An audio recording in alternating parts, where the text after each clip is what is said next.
Shalom saudaraku yang kekasih di dalam Tuhan Yesus Kristus. Sukacita besar ketika saya dapat menjumpai saudara dimanapun saudara berada.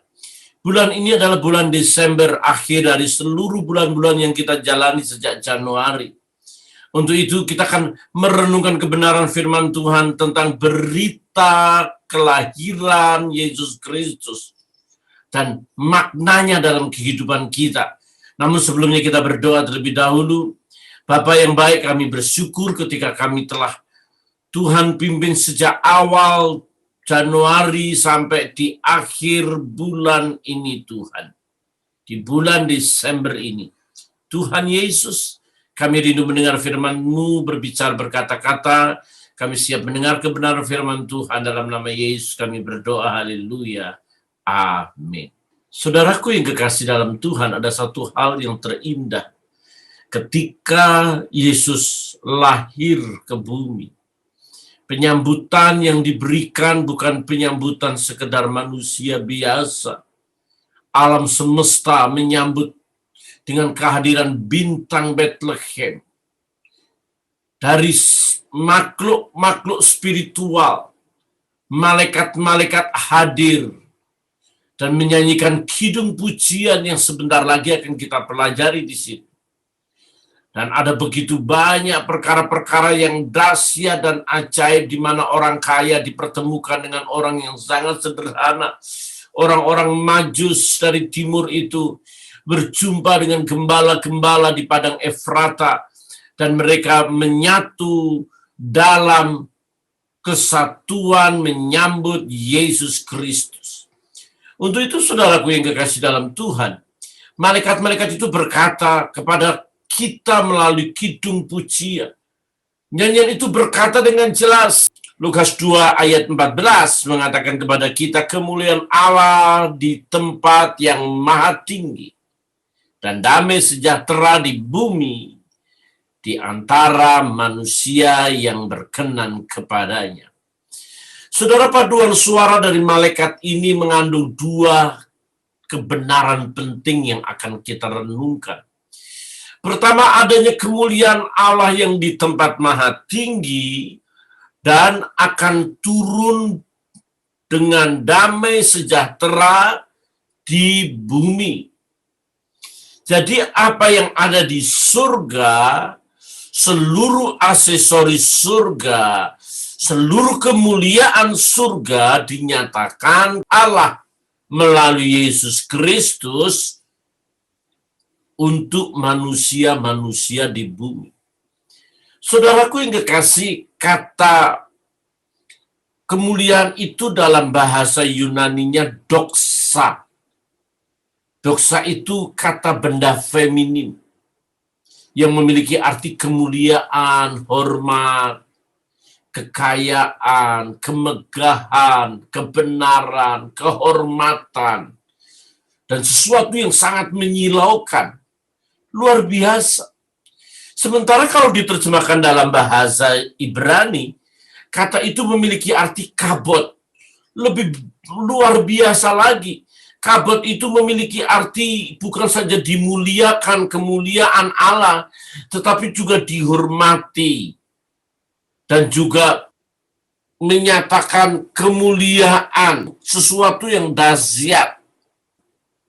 Saudara-saudaraku yang kekasih, kata kemuliaan Allah di tempat maha tinggi itu memiliki arti yang luar biasa buat setiap orang yang mau percaya kepadanya.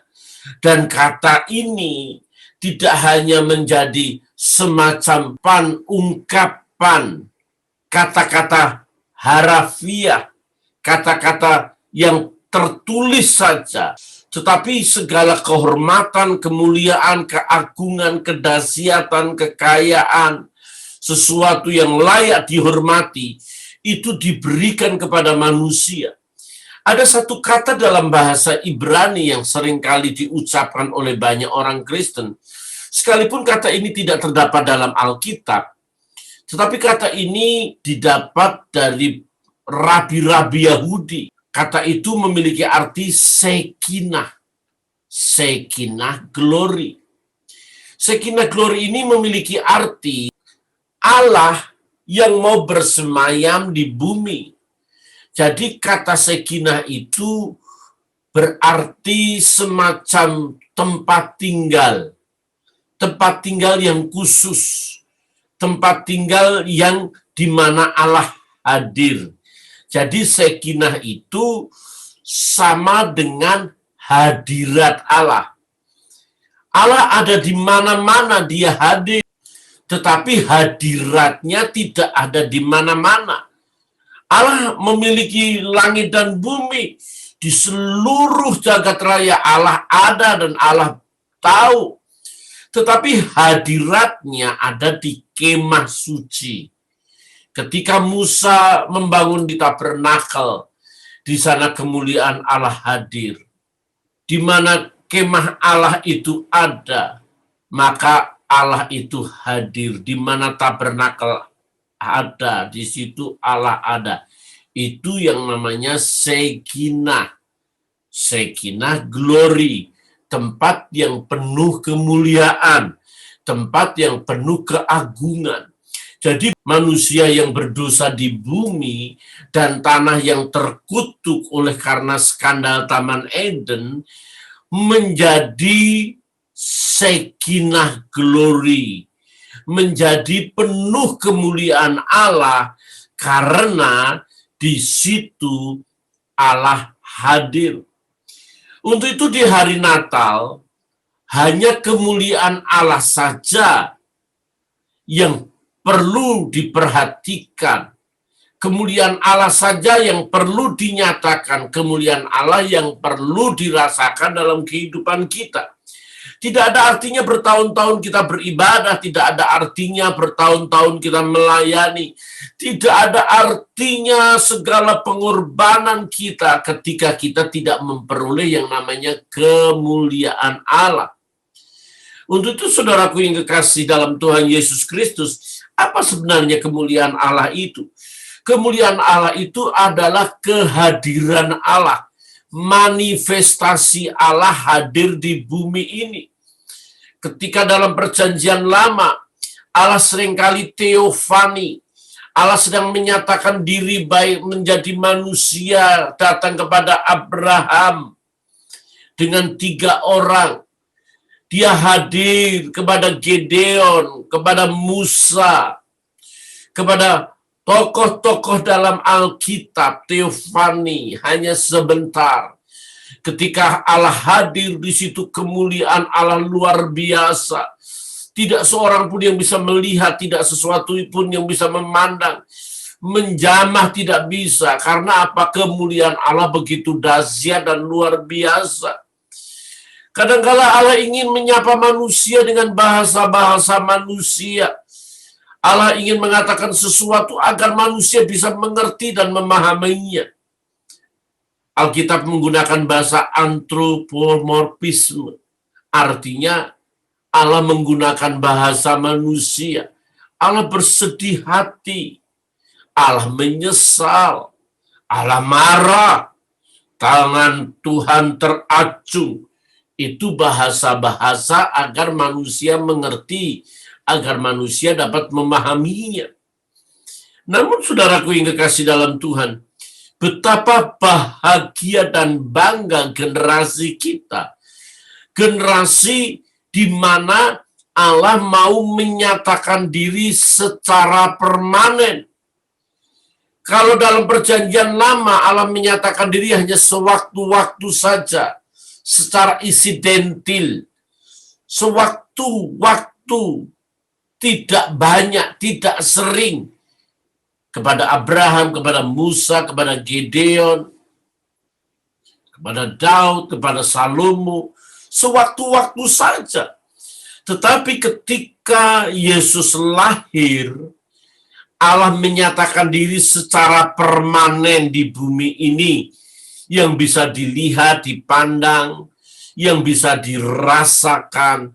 Selama 3,5 tahun, Allah yang menjelma menjadi manusia, Allah yang menyatu dengan makhluk manusia, berarti Allah sedang membawa seluruh kemuliaan surga hadir di bumi.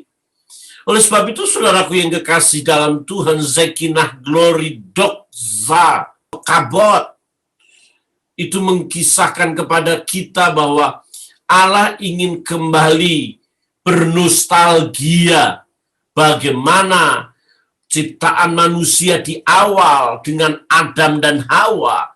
Dia menyatu dan berbincang-bincang. Allah ingin mengembalikan Firdaus ke dalam dunia ini. Allah ingin membuat Taman Eden di dunia yang sudah edan ini. Mengapa demikian? Karena Allah mengetahui dan tahu pasti manusia adalah serupa gambarnya.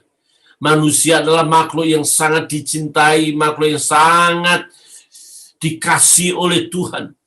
Maka dia menantikan saat-saat Allah hadir secara nyata, baik dalam bentuk karakter, dalam bentuk kuasa.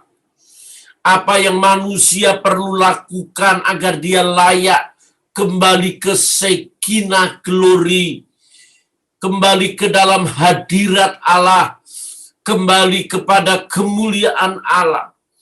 Jadi yang memungkinkan manusia kembali ke dalam hadirat Allah, itu satu pribadi yang hadir, berinkarnasi di dalam diri manusia.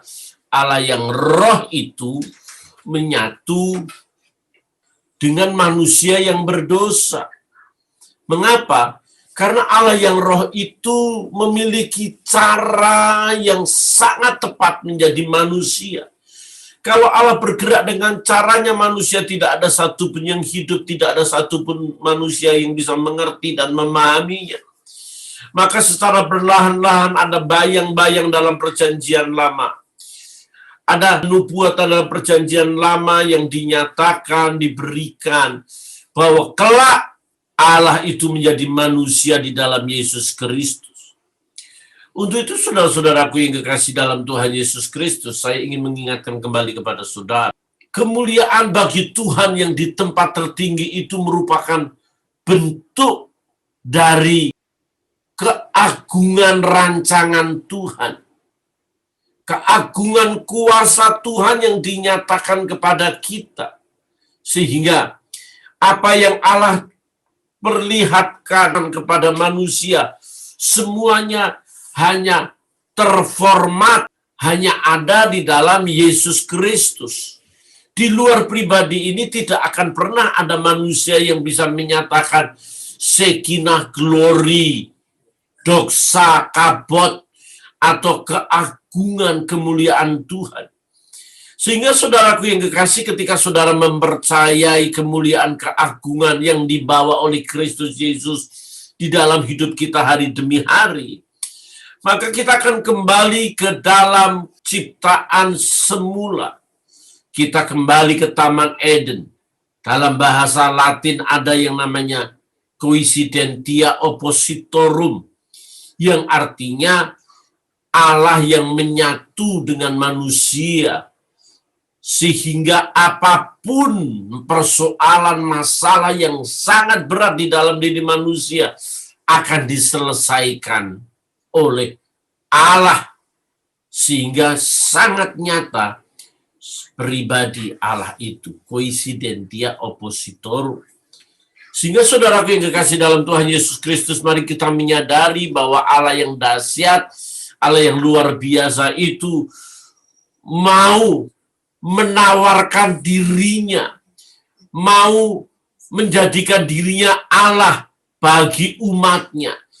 Allah mau menjadikan dirinya sebagai bapa bagi anak-anaknya.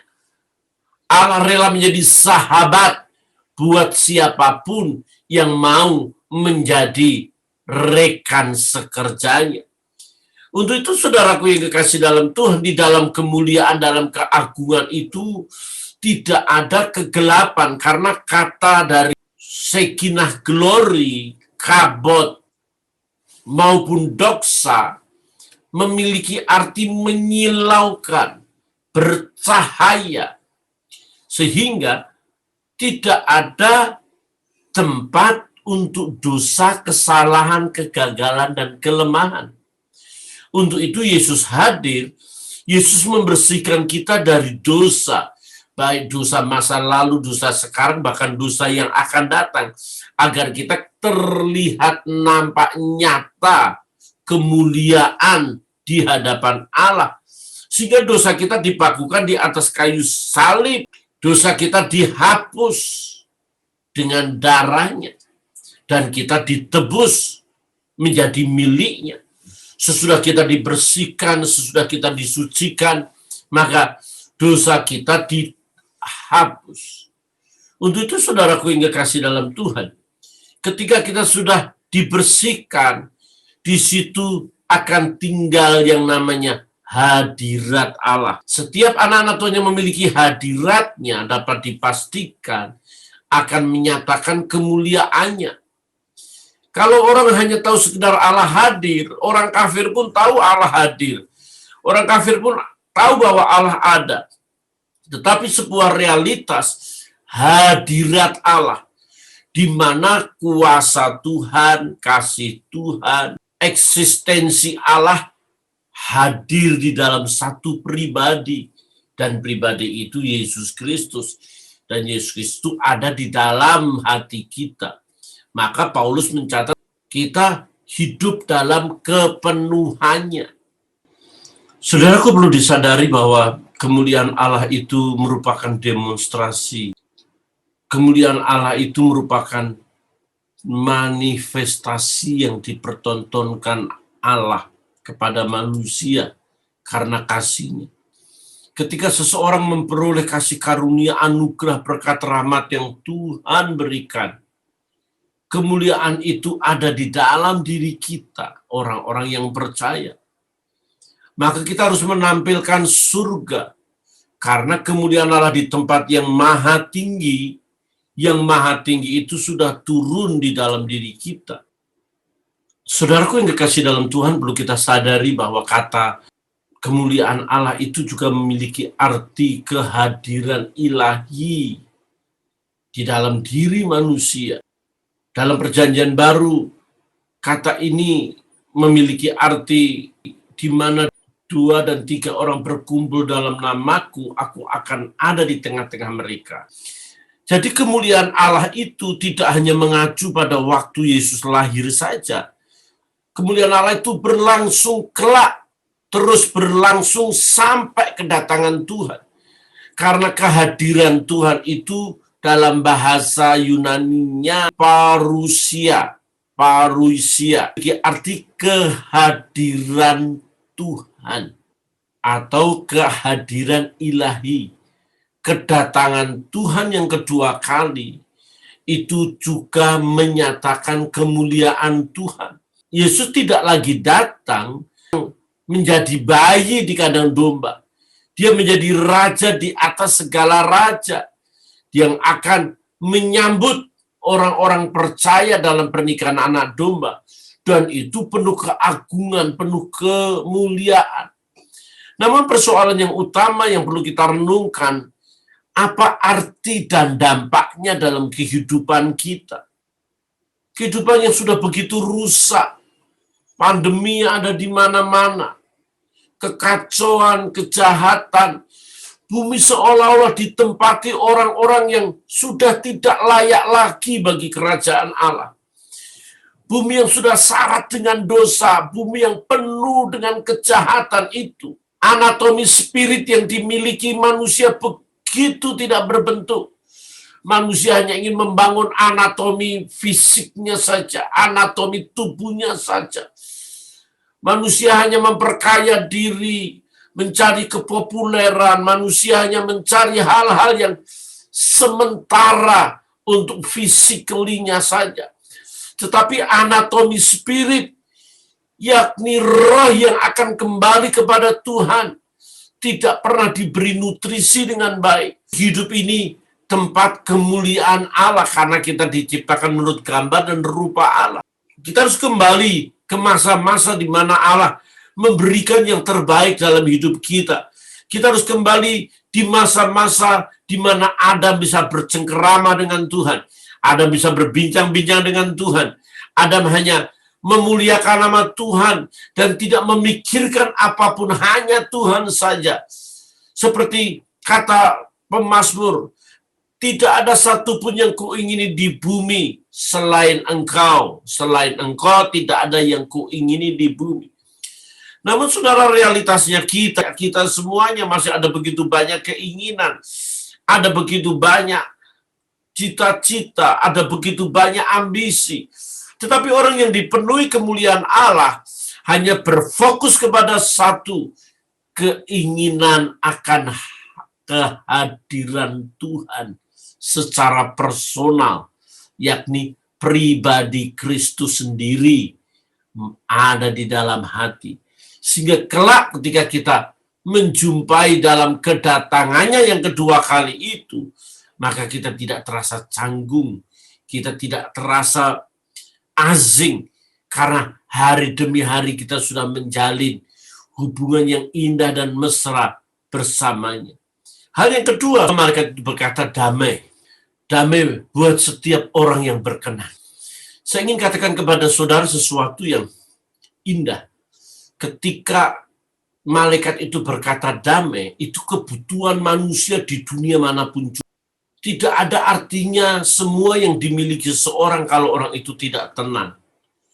Tidak ada artinya segala sesuatu yang diraih oleh seseorang ketika dia tidak berada dalam ketenangan. Ketenangan itulah yang namanya ada damai sejahtera.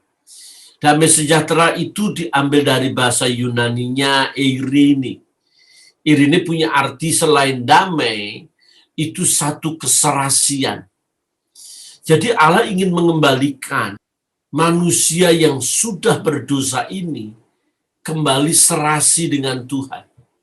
Saudara bukan lagi orang luar, tapi orang dalam. Bukan orang jauh, tapi orang dekat. Bukan orang yang berada dalam kegelapan, tapi berada di dalam terang. Saudara kembali lagi menjadi keluarganya Allah. Kita memiliki warga kerajaan surga. Kita menjadi anak-anak Allah. Itu arti kata keserasian.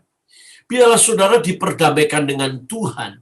Karena eirene itu adalah keserasian hidup manusia dengan Allah.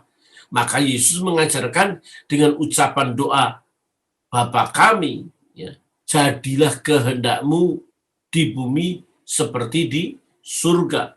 Bukan di surga seperti di bumi. Bumi itu udah begitu kacaunya. Kalau di surga seperti di bumi, saya tidak mau masuk surga. Udah bosen hidup di bumi aja, sudah kayak begini, di surga kayak di bumi lagi. Jadi kita makan menciptakan Taman Eden, menciptakan surga di bumi. Surga itu adalah tempat Allah tinggal. Tempat Allah tinggal itu bukan saja dalam kemuliaan surga, tetapi tempat di bumi di mana saudara dan saya berada. Oleh sebab itu Yesus berkata bahwa surga ada di antaramu, kerajaan Allah ada di antara engkau. Betapa pentingnya kita ada damai. Damai turun atasmu. Dalam bahasa Ibraninya kata shalom. Shalom itu damai turun ke atasmu. Bukan lagi mudah-mudahan, bukan lagi semoga atau kiranya, damai itu turun atasmu. Saudaraku yang kasih dalam Tuhan, orang perlu tahu, kata shalom itu terdiri dari beberapa konsonan. Sin, shin, lamet, waw, dan mem. Walaupun kata shalom ini diartikan damai, tetapi di Israel itu kata shalom itu begitu familiar, berjumpa dengan sahabat berkata shalom, hai, memberikan kata sambutan pertama kali shalom. Bahasa Ibrani ini memiliki 22 huruf. Setiap huruf dapat dipergunakan sebagai angka atau gemit. atau juga dapat digunakan sebagai simbol. Jadi saudaraku yang kekasih dalam Tuhan Yesus Kristus, secara literal huruf Ibrani memiliki arti dan memiliki makna yang sangat luas. Kata shalom contohnya. Shalom itu kata sin. Sin itu memiliki arti atau simbol hancurkan. Sya, sin. Lamed. Lamed itu tongkat gembala. Lamed. Shalom. Wow. Wow. Artinya penyebab. Wow. Mem. Artinya kekacauan. Kata umum shalom itu punya arti dari makna setiap huruf, yakni dengan tongkat gembala hancurkan kekacauan. Ketika seorang memiliki shalom, orang itu punya tongkat gembala untuk menghancurkan segala sesuatu yang kacau. Dan tongkat gembala itu ada di dalam satu pribadi Yesus Kristus. Yesus adalah pangeran shalom. Yesus adalah pembawa damai. Sehingga harus dipahami ketika kita punya shalom, kita punya tongkat gembala untuk menghancurkan segala sesuatu yang mengacaukan kita, mengacaukan hubungan kita dengan Tuhan. Ketika Yesus berkata, kalau kamu punya iman sebesar biji sesawi, kamu dapat memindahkan gunung. Tidak semua gunung Yesus bicara itu. Tidak setiap gunung Yesus mengajarkan kalau kamu punya iman sebesar biji sawi dapat memindahkan gunung. Diperkirakan Yesus mengucapkan ini ada di Gunung Hermon. Gunung yang menghalangi pandangan ke Yerusalem. Yerusalem kota suci, Yerusalem lambang kehadiran Allah, kotanya Allah. Jadi kalau kita punya iman sebesar biji sesawi, kita dapat memindahkan gunung itu. Tentu itu arti kiasan. Jadi saudaraku yang kekasih, ketika kita punya shalom, kita juga punya iman sebesar biji sawi dapat memindahkan segala sesuatu yang menghalangi pandangan kita dengan Tuhan. Seringkali ketika sudah berhadapan Tuhan, kita ini katarak. Ketika kita berhadapan dengan Tuhan, kita ini buram mata kita. Ketika berhadapan dengan Tuhan, kita menjadi buta. Mata kita begitu jelas dan sempurna ketika memandang gemerlapnya dunia ini. Tetapi ketika kita memandang Tuhan, kita mengalami kegagalan. Oleh sebab itu, saudaraku yang kekasih dalam Tuhan Yesus Kristus, kata shalom berarti kita menghancurkan kekacauan. Apa yang membuat kita menjadi kacau dalam dunia ini? Sehingga hubungan kita dengan Tuhan tidak jelas, bahkan tidak ada sedikit pun rasa atau kepekaan untuk kita rindu mendekatkan diri kepada Tuhan, haus dan lapar akan firman Tuhan. Mendengar kebenaran ini penting, mari kita miliki shalom. Shalom yang Yesus bawa akan membawa saudara dalam kemuliaan surga. Damai yang Yesus bawa kalau diukur molekul-molekul di dalamnya atau unsur-unsur di dalamnya, damai itu sama dengan damai yang ada dalam surga kelak. Karena damai yang Yesus berikan itu damai yang durasinya kekal. Damai yang durasinya sampai ke dalam keagungan kemuliaan surga. Tetapi saudaraku, ketenangan damai yang diberikan oleh manusia hanya sementara saja. Berbeda dengan Yesus Kristus. Yesus menjamin saudara sehingga damai itu bernuansa kemuliaan Allah. Untuk itu saudara, syaratnya cuma satu. Kita berkenan kepada Tuhan. Saudaraku, kata berkenan itu adalah eudekia. Kata itu memiliki arti berkenan, kata itu juga memiliki baik, kerelaan. Jadi orang yang berkenan adalah orang yang baik. Orang yang rela menolong. Orang yang rela memberikan tumpangan. Orang yang rela memberikan perhatian. Orang yang rela melihat kesusahan sesamanya dan memberikan pertolongan. Orang yang berkenan kepada Tuhan pada prinsipnya orang yang baik. Tetapi bagaimana kita bisa baik? Kita tidak mungkin bisa baik karena kita manusia berdosa. Oleh sebab itu kita perlu menerima kebaikan Tuhan, menerima kasih Tuhan. Dan kemudian kita memanifestasikan kasih itu kepada sesama kita. Orang yang berkenan kepada Tuhan adalah orang yang memiliki kerelaan hati untuk berbuat sesuatu yang terbaik buat sesamanya. Orang yang berkenan kepada Tuhan bukan orang yang egois, orang yang pelit, orang yang kikir. Orang yang berkenan kepada Tuhan, eudekia itu, memiliki arti orang yang ringan tangan memberikan pertolongan. Kita perlu ingat bahwa kekayaan kita itu bukan seberapa banyak yang kita miliki, tapi seberapa banyak yang kita berikan. Allah tidak bertanya deposito saudara berapa.